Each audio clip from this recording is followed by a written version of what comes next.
एक छोटे से गांव के किनारे पर एक घना प्रासरार जंगल था। लोग कहते थे कि वहां रात के वक्त अजीब आवाजें आती हैं, जैसे कोई चल रहा हो, लेकिन नजर कुछ नहीं आता। गांव के बच्चे वहां जाने से डरते थे। एक दिन एक नडर लड़का अहमद, जो कि सच्चाई जानने का शौकीन था, जंगल में दाखिल हो गया। उसके पास सिर्फ एक टार्च और एक नोटबुक थी। वो साये का राज जानना चाहता था, जिसका सबको खौफ था। जंगल के अंदर अंधेरा और खामोशी का राज था। अचानक अहमद ने किसी के कदमों की आवाज सुनी।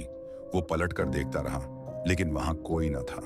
फिर एक काला साया धंध की तरह दरख्तों के बीच से निकलकर उसके सामने आ गया। साया आहिस्ता आहिस्ता उसके करीब आया।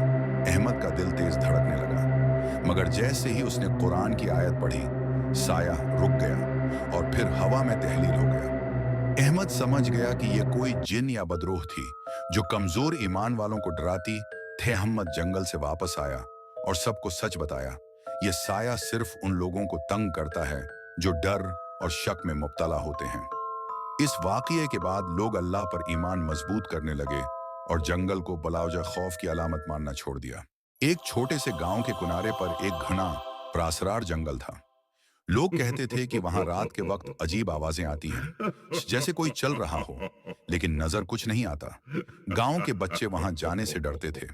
एक दिन एक नडर लड़का अहमद, जो कि सच्चाई जानने का शौकीन था, जंगल में दाखिल हो गया। उसके पास सिर्फ एक टार्च और एक नोटबुक थी। वो साये का राज जानना चाहता था, जिसका सबको खौफ था। जंगल के अंदर अंधेरा और खामोशी का राज था। अचानक अहमद ने किसी के कदमों की आवाज सुनी। वो पलट कर देखता रहा, लेकिन वहां कोई न था। फिर एक काला साया धंध की तरह दरख्तों के बीच से निकलकर उसके सामने आ गया। साया आहिस्ता आहिस्ता उसके करीब आया। अहमद का दिल तेज धड़कने लगा, मगर जैसे ही उसने कुरान की आयत पढ़ी, साया रुक गया और फिर हवा में तहलील हो गया। अहमद समझ गया कि यह कोई जिन या बदरूह थी, जो कमजोर ईमान वालों को डराती थे। अहमद जंगल से वापस आया और सबको सच बताया। यह साया सिर्फ उन लोगों को तंग करता है जो डर और शक में मुब्तला होते हैं। इस वाकये के बाद लोग अल्लाह पर ईमान मजबूत करने लगे और जंगल को बलावजा खौफ की अलामत मानना छोड़ दिया।